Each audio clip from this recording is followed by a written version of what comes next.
Okay, so a slow start to the practical.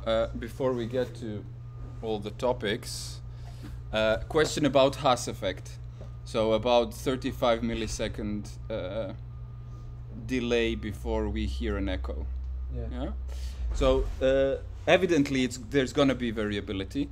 It would be interesting to research what it depends on, right? The thing about Haas effect, it's not just about delay. It's actually a very interesting experiment to set up because it's not just about delay, it is about the level difference as well, right? So you have presentation in two speakers or two earphones, and the sound is delayed in one in relation to the other. And then you will localize it based on the delay, right? So if you have the same level in left-right and the right is delayed, then you will localize it left and vice versa. But this also holds, I think we've done something like this in terms of experiment. Within 6 dB, you're still quite safe.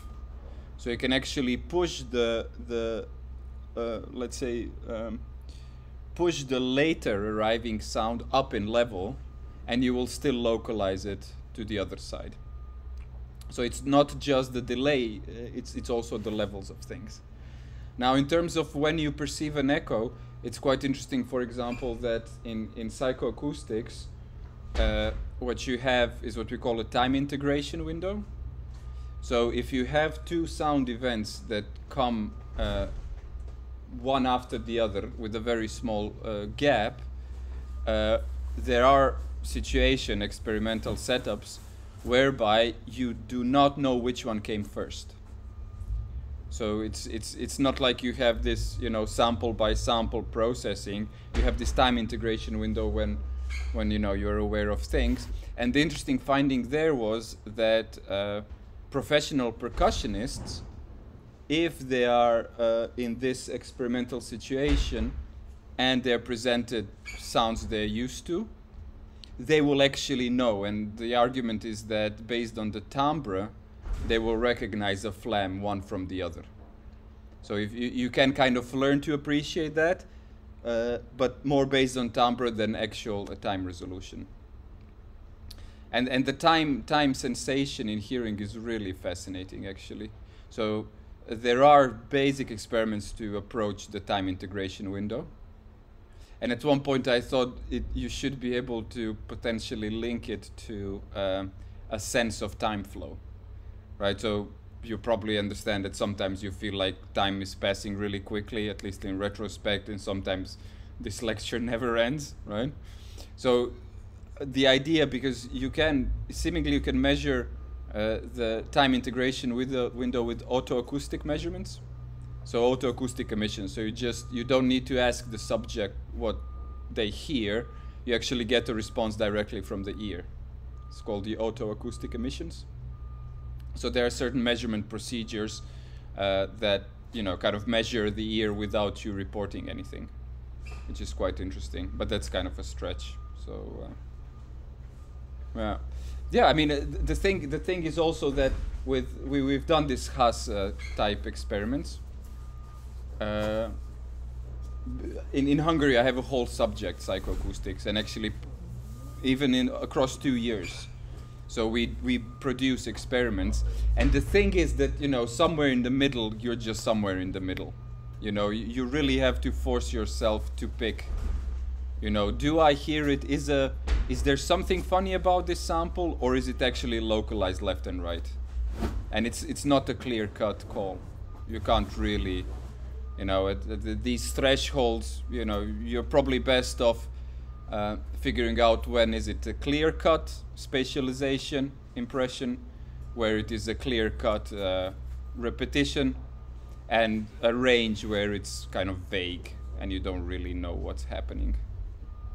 And it depends probably on the stimulus as well, you know, what kind of sound you're listening to. But in any case, it's not about the numbers, it's not about the threshold, it's about the, you know, the understanding of it. Yeah. In terms of what I have discovered in relation to this, if you're interested, if you still run 32-bit audio unit plugins, on my website there is one called PsychoPan, which is a panning plugin which works with 5 different psychoacoustical cues. So you can pan your standard thing with amplitude, you can pan it with delay, you can pan it with rolling off the highs, that works as well. You can pan it, and then you can pan it with 2 different decorrelations. So kind of essentially messing up the transient. And then the interesting thing is that you can get really nice sound stages if you panned different stems with different strategies. So you take something, you pan it across amplitude, something with delay. Obviously with panning delay, what's the issue? Phasing. You guys know? Yeah, phasing in if you do mono sum. So if you do stereo to mono conversion after playing with phase-based panners or wideners, you might get issues. And there were about 15 years when no one cared because everyone finally had stereo, you know, and radio was stereo as well. And then came the Bluetooth speakers. So now we're back square zero with actually mono conversion going on. Cool. Any other questions? We kind of started slowly and informally if there's any questions. I'm thinking actually to push this to 10 past so everyone is kind of have a break, have a walk, a fag, a drink, whatever you do. Yeah? We'll do, I think obviously I'll announce it in the lecture and I think we're going to move to 52, although it seems like they're finished. But it's a bit distracting if people come in and out. Any other questions about theory stuff that we've discussed, something that's vague? I mean, as I said, we're discussing a bit more dry theory in the first 3 lectures, which is now kind of over. And then we're going to get into the practical considerations where we repeat these fundamental facts, so it should sink in slowly and neatly. Okay, shall we get on with the practical? Cool, so I've set it up here. Here's the attendance code. Please use that. And then we have a practical whereby we will just get to know the setup, where we will use it for the first time, see how you get on. So I have a few sheets, which I will give out to you in a bit. But first of all, we will have 5 or 6 possible groups. 2 people is a good group already. If you're paired with someone, it means that you will both be doing things continuously. 3 is still a good number. 4 is probably a bit tricky because someone will cop out. Although I've been a cop out all my life, so I can't judge that behavior. In fact, I can judge it as potentially advantageous. Okay, so 5 to 6 groups. For now, it seems we have 5 rooms ready. 52, it still doesn't have a fuzz measure license, and maybe it won't have it next week, but I think I'll just do it off my laptop next week, which does have one. So it's this room, 1 and 71. We have 1 and 44. The large studio, we have 50A and 50C. That's a mistake, it should say C, but it's the 50 complex, the 3 rooms we have there, and 88, which is the stereo ATC room. Okay, so those are the 5 available where you have fuzz measure. Now, each group will receive a kit like this. In fact, there might be waiting for you in the rooms. We'll find out once we get going. I'm not completely sure. I didn't have a chance to test every and each room. So in terms of cabling, probably the easiest thing will be to plug the sound card directly into the computer, and then the microphone and the speaker into the sound card. So you don't have to go through the built-in mixers or any of the other gear. That should be the most straightforward thing. Okay, so we will have 5 rooms in this case, and if anyone gets fuzz measure or wants to use their laptop, all of that is very welcome. But in essence, we have 6 kits, 6 measurement microphones with 6 sound cards, and these are crucial. Okay, so once again, the 3 main bits in the kit are sound card, speaker, measurement microphone, and then the necessary cabling. So in some situations, you might want to have larger distances. So I've asked for extension leads there as well, because speakers need power. If you want them in the middle of the room, you might need an extension cable. But in any case, guys in the tech department are available throughout. So if you need anything, missing anything, you can go and ask for that. The two other things that are necessary are the microphone stand and a speaker stand. So just for this introduction, I didn't put it on a stand. I won't be moving it around much. But some of the practicals will ask you to move source and receiver around, so having them on stands will be nice and neat. Okay, so first thing, set it up. I guess you all understand, microphone in, it needs phantom power, speaker out, needs on and off. I kind of trust that by this stage you're fairly happy with setting this up. Okay, so the next thing after that will be ensuring appropriate input-output levels. Okay, so in FuzzMeasure, it looks a bit like all the other software that considers us idiots, as far as I'm concerned, asking you for this or that at the startup. Do you want this display or that display? I typically cancel that and start a new session. You're free to explore. I was a bit surprised that it doesn't seem to be a detailed manual about this software, and there's a few things that I would expect it to do but can't find it. So in any case, the nice thing about it is that it really runs out of the box. If anyone wants to use a Room EQ Wizard, it's probably the best second option on PCs. But as you will see as we run and get more complex things going, FuzzMeasure will actually be the best thing. Now, the assignment will also ask you to do measurements with FuzzMeasure.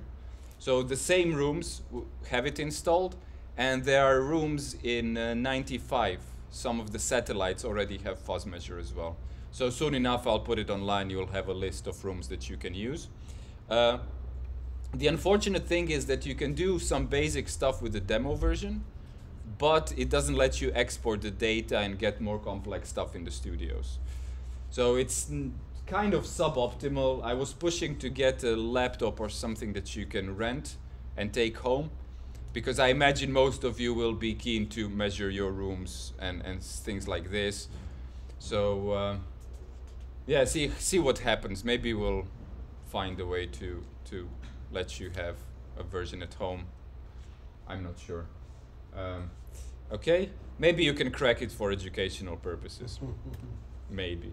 Okay, cool. So that's the setup. Now, first thing, ensure appropriate audio levels. Now here I have the settings, audio settings, and here you're likely gonna have to pick the sound card, which is what I've done here.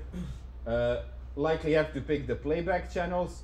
You could do two, but technically we are doing a single speaker to single microphone. Okay, it makes it slightly more complex if you use two. There is an option to have calibration. Now these measurement microphones have a calibration sketch. They do not have a calibration file. So it's a bit of a painstaking thing, but it's possible to kind of input a few frequencies. But as you see, it's fairly flat. And actually part of my job here is to convince you that the flatness of on-axis response is a marketing thing, and it's not necessarily a scientifically valid, display of quality. Okay? And I mentioned already that manufacturers actually sacrifice the overall speaker response to get a very neat on-axis response. Now, evidently the speaker is a transducer with a given projection characteristic. It projects up front. That's quite clear. The measurement microphones are supposed to be omnidirectional. Omnidirectional, there we go. So technically, it shouldn't matter which way you're pointing it, right? In fact, most of the time you will see people pointing it upwards. However, you can expect, due to the mechanics, due to the physical characteristic, that there will be some issue from the back, for the sound coming from the back. What you notice with good omnidirectional microphones is that they have this very thin shaft here. Yeah? Because the thicker it is, the worse the response will be from the back. So there is some anomaly from the back, but you can assume it's fairly omnidirectional. So what's the tricky question to ask? Well, let's see. What does the spec say? So it's omnidirectional, and does it say on-axis, off-axis? It doesn't. Okay? It says free field, oh, it says free field response 0 degrees sound incidence, measurement distance 1 meter. Okay, so seems good. So you can actually point it the way I did. Okay, so recording levels. So typically you would need at least 30 dB above the noise floor of the environment. So if I shut up, we're about -50. I think this projector isn't helpful. So we would want to get up to -20. I think I have just slightly less than that, so I'm kind of on the threshold. But then again, you know, we're not performing this for, you know, rocket science. We are trying to educate ourselves and learn basics here. So maybe that's a kind of rule of thumb. In some of the studios, I expect you can get lower background noise levels. Okay, so here, typically on the sound card, you have mic level, you have speaker level control there, and this is my main knob. So set those, and what you do is you do a plus here. You get a measurement window here. You can change the duration of the sweep, although 1 second is perfectly fine, 0 dB here. Averaging, we will talk about this later. This is how it works. You shut up and you do. Okay, so that's about right level. I don't know if you followed it up here, right? But it kind of hit the -20. You don't want it much louder than this. You don't want the speaker to clip. You don't want uncomfortable levels. This is about right. Okay, so I've already excluded different graphs here. If you want to explore, we will go through some of these due course, but for now we're only looking at frequency response up there. So I've excluded all the rest. You can delete graphs, insert multiple graphs. And what you have in fuzz measure is that you can have multiple graphs of the single measurement. And then we will accumulate multiple measurements here, like this.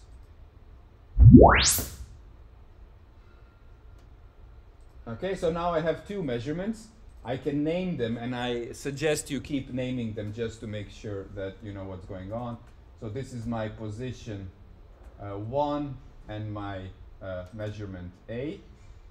And this will be my position 1 and measurement B. Okay, so here we have this octave smoothing. So you can draw your own conclusions. If you change that to none, this is how it actually looks like.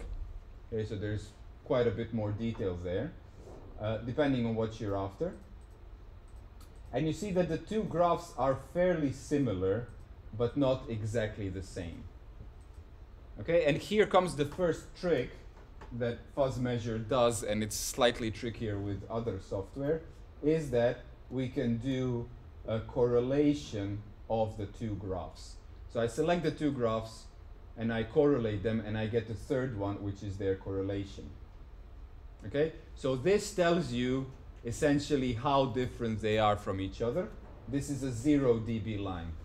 And from this you can start to conclude what is actually stable result, right? So I didn't move the speaker, I didn't move the microphone, and still I have this amount of difference in the base frequencies. So you could probably claim that everything below, this is 90, 80, 70, 60, 50, below 45 hertz, it's junk. You can't really draw any conclusions from this range, evidently because of the speaker as well. And we will look at time responses and analyze speaker and think about that as well. But what you also see that increasingly with high frequencies there are issues. Okay, so it's not quite as easy to determine where does it completely break down, but this amount of difference at 3K is quite alarming. Okay, so just to give you the sense of, okay, this area from 50 hertz to maybe 2K is the area where we can actually draw conclusions in terms of testing altogether. Okay, now from this, So I'm kind of doing the practical for you now. This is what you're going to do just to, you know, give you an easy start. So we look at correlation of multiple measurements with same source and receiver positions, okay? And we look at the correlation of that. The next one will be measure the correlation when swapping the source and receiver positions. Okay, so when you have it on the stand, kind of, you know, put something on the floor so you know exactly where it was. It's useful to have them on the same height and just swap the two. Okay, just for your information, just to see what is the variability here. Okay, if you have a fully symmetrical room, right, then there should be no difference, right? Everything that's in the room might make a difference, okay? And it's just to show you how, you know, first of all, we can't measure a room. We measure a source-receiver relationship within a room, and we measure that very receiver and this very source. Okay, so very far from knowing what the room is like. We know only how this microphone with this speaker at this location behaves, and then we can build some conclusions from that. But in any case, it's very important to, you know what we can build on, right? So if anything comes up and says, oh, I have a problem at 7K, maybe you do, maybe you don't, because we see how reliable the measurement is to start with. Okay, and this will be another clue as to, you know, how different you get things to be. I won't swap them now, but this will be your next task. After that, I'm going to ask you to measure the correlation of distinct but comparable source-receiver positions. So I can kind of simulate this. I'll rotate this a bit like this, move this a little bit like that. So there's not a huge difference at this stage, right? Just a few centimeters. So I'm going to perform another measurement.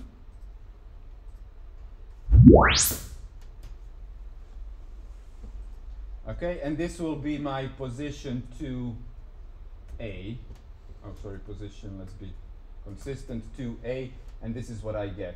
So now what I can do is I can actually get the correlation between 1 and 2, and you see it already. That's actually dramatically different.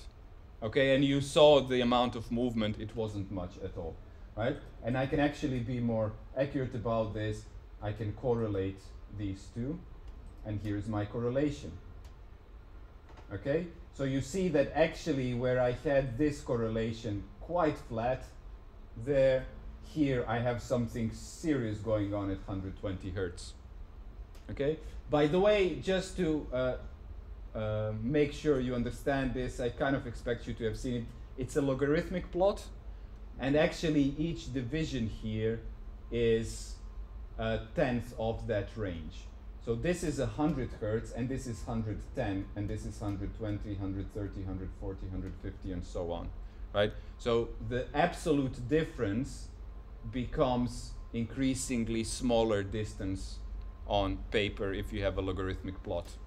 Okay, so just so you can gauge these frequencies, so 500 Hertz is not halfway 101K, but it's actually the 5th division line, so it's quite far up, closer to 1K.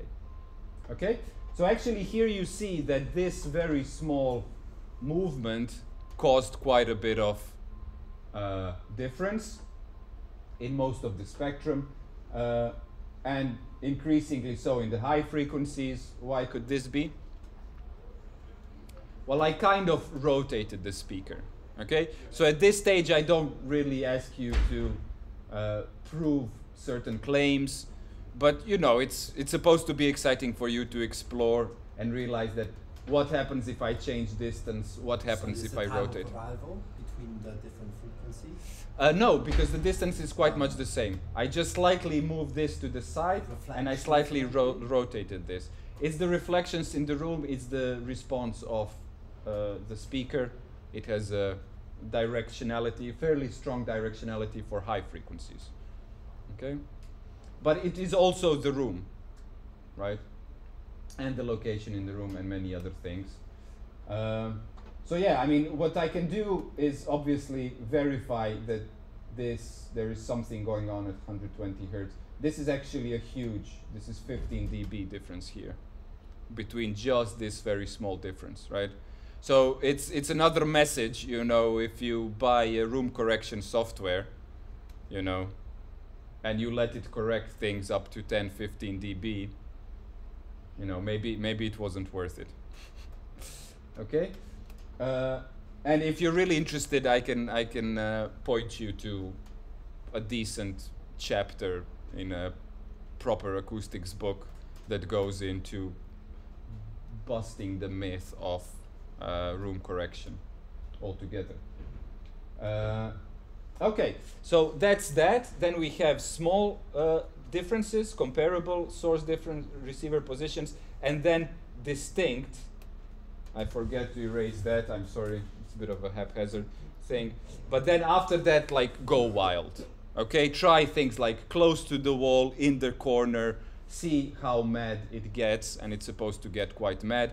Again, there is no, you know, necessary outcome. I don't have to sign off your results. You're inclined, I mean, I'm trying to motivate you to explore this more than anything else, and then hopefully come back with questions. Okay, I didn't have any questions about the SPL practical, which was the first one. I expect it went well, kind of straightforward. But as we get deeper into this stuff, I expect that we will spend maybe 10, 15 minutes just reflecting on previous week. Okay, so the way this will work, you have until 3 o'clock, and I will walk around the rooms and check that you're doing well, and in the end, pack up and return the gear. So we have comparable differences and then radical differences. And then what you can do as well, once you get some radical differences, so I'll simulate this by maybe doing this, and get another measurement. So one thing that we've looked at is correlation of two graphs. And the other thing we will be looking at is the average. Okay? So once you understand that the small movements make huge differences, you will probably, you know, be intrigued to still try to get some valuable information about the room, and then it will be extremely useful to take two radically distinct things. Okay, so we can just briefly verify the correlation of these two. And I expect it to be more radical than these two. So I can actually be very neat here, and this is correlation same position. You can see I was trained as a programmer with all the underscores. And then we have correlation small difference. Small difference in position, obviously. And now I have the correlation, which is, well, it's not even large, kind of medium difference. Okay, so if I look at the small and the medium, you see here I'm actually hitting 30 dB difference, and here not quite. I mean, yes, in the higher frequencies, but it's kind of obvious. Be aware that that's one of the flaws I can't still figure out, is that I can't seem to find a way to get the y-axis to be fixed across measurements. It always adopts it to the graph, which is not great, but the good news is that you can show two graphs on the same plot. So if you select two measurements, then the graphs are combined. So now you see the comparison of small difference correlation and medium difference correlation. And well, I mean, it's kind of comparable. It's not even huge, the difference. Okay, and then obviously if you put it against the wall or do something radical, you will expect to have more. So now I've just verified that, so that kind of makes sense. And then comes the second technique that we're looking at. So these are the two graphs of position 2 and position 3. And what I can do then is I can take an average of these two. Okay? So what you can do then, I can take average of three things, although 1 and 2 are quite similar, but that should work as well.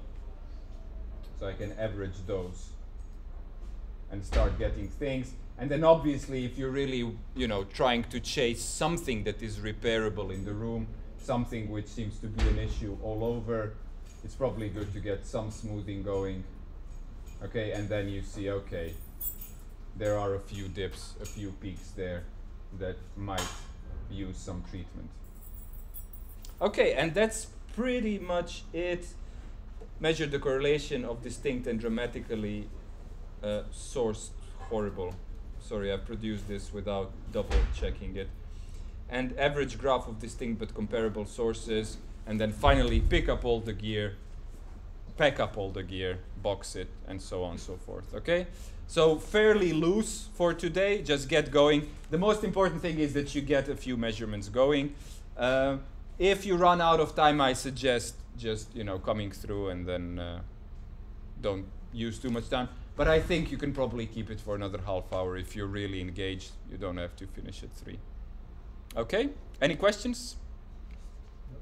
Cool. So grab a sheet, and then I'll talk to the guys and let you into the studios.